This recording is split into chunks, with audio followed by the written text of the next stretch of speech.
Drama serial गिरफ्त में आज के एपिसोड में मुराद रूही को फ़ोन करता है तो उसकी मम्मा को नहीं पता होता। वो कमरे में आती हैं, कहती हैं कौन सुबह सुबह फ़ोन करने बैठ गया है और बैले में बैले करते जा रहा है। तो फ़ोन करने में उन्होंने अपनी मुसीबत डाली होती है। वो जब फ़ोन उठाती है, कान के साथ लगाती हैं तो आगे से मुराद की आवाज़ सुन के वो खामोश हो जाती हैं और सुनना शुरू कर देती हैं कि मुराद क्या कहना चाह रहा है। मुराद कह रहा होता है कि रूही तुम्हारा क्या हाल है, ठीक हो? मैं तुमसे माफ़ी मांगना चाहता हूँ कि मैं तुमसे कुछ ज़्यादा ही रूड हो गया था, क्योंकि मैं अनीशा को कभी धोखा नहीं देना चाहता। मुझे लगता है जैसे मैं उसके साथ नाइंसाफ़ी कर रहा हूँ। अगर मैं तुम्हें हक़ देने की बात करता हूँ तो मुझे लगता है कि अनीशा के साथ नाइंसाफ़ी हो जाएगी, और अगर तुम अनीशा को हक़ दूँगा तो लगता है कि तुम्हारे साथ नाइंसाफ़ी हो जाएगी। मैं समझ नहीं आ रहा मैं किस मुसीबत में फंस गया हूँ। तुम ऐसा नहीं कर सकती कि उस रात के वाक़े को मेरी भूल समझ के भूल जाओ और आइंदा कभी मेरे घर की तरफ रुख भी ना करना। जब वो सारी बातें कर रहा होता है तो उसको नहीं पता होता कि ये सारी बातें रूही की मम्मा सुन रही होती हैं। वो बड़ा दुखी होता है और बाद में फ़ोन बंद कर देता है। जब उसकी मम्मा सुनती हैं तो उनको बड़ा ही गुस्सा आता है। उतनी देर में रूही नहा के जब कमरे में वापस आ रही होती है तो वो रूही को बड़े गुस्से से घूर के तो वहाँ से चली जाती हैं। रूही कहती है कि इनको क्या हुआ है, इनके भी मूड का पता नहीं होता, कब सोना होती हैं और कब लोहा बन जाती हैं। ये कह के वो वहाँ से चली जाती हैं। फिर सुबह रूही की मामा जब काम पे जाती हैं, वो जाके बार बार अनीशा से पूछ रही होती हैं कि आपको मेरी बेटी से कोई शिकायत तो नहीं है।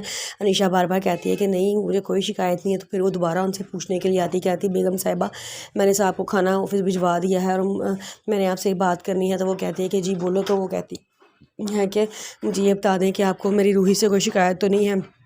निशा कहती है कि आप मुझसे सुबह के कई दफ़ा ये सवाल कर चुकी हैं और हर बार मैंने आपसे कहा मुझे कोई शिकायत नहीं है। वो इतनी समझदार बच्ची है माशाल्लाह, उसने इतना घर का ख्याल रखा, मुराद का ख्याल रखा, मेरा ख्याल रखा, मुझे कोई इस बात से परेशानी नहीं है। तो वो कहते हैं कि बस क्या करूँ, जवान बेटी की माँ हूँ ना, कच्ची उम्र से डर लगता है कि कहीं कोई कोताही ना कर दे। उसकी मम्मा चुप करके अंदर चली जाती हैं। मुराद ऑफिस से वापस आता है तो रूही पहले अपने घर में सोच रही होती है कि मैं क्या करूं, मैंने हवेली जाके कहीं गलत फैसला तो नहीं कर दिया। वहाँ जाके मैंने करना भी क्या था, मुराद साहब की हर वक्त डांट ही सुननी थी ना। तो उससे बेहतर है कि मैं घर में रहूँ। लेकिन फिर मेरे ख्वाबों का क्या होगा, मेरे ख्वाब कैसे पूरे होंगे? मेरे ख्वाब तो उस मुराद से शादी करके ही पूरे होंगे ना।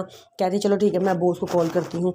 वो फ़ोन उठाती है, मुराद को फ़ोन करती है। मुराद ऑफिस से घर वापस आ रहा होता है तो वहाँ वो फ़ोन सुना तो जब वो कहता है कि हेलो रूही, तो वहाँ से रूही की मम्मा भी गुजर रही होती हैं। वो उसकी सारी बात सुन लेती हैं। वो कान लगा कर सुनना शुरू कर देती हैं कि क्या बात हो रही है। मुराद कहता है कि रूही तुम मुझे क्यों बार बार फ़ोन करके डिस्टर्ब कर रही हो? तुम उस रात के वाले वाक़े को भूल क्यों नहीं जाती?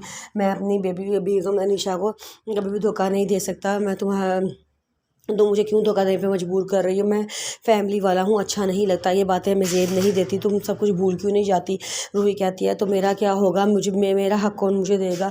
मैं आपको पसंद करती हूँ, मैं आपके साथ ज़िंदगी गुजारना चाहती हूँ। लेकिन मुराद कहता है कि मैं अनीशा से पसंद करता हूँ, अनीशा के साथ ज़िंदगी गुजारना चाहता हूँ, मुझे इतना मजबूर मत कर दो।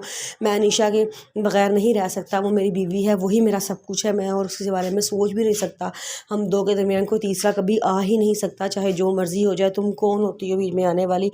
आइंदा मुझे फ़ोन ना करना, तो मुझे बहुत परेशान करती हो।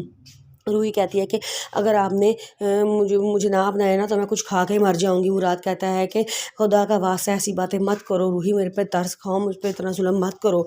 मैं तुम्हारा नहीं हो सकता। मैं तुम्हें सिर्फ बुआ की बेटी समझता हूँ, इसके अलावा और कोई मेरे दिल में कोई जगह नहीं है तुम्हारे लिए।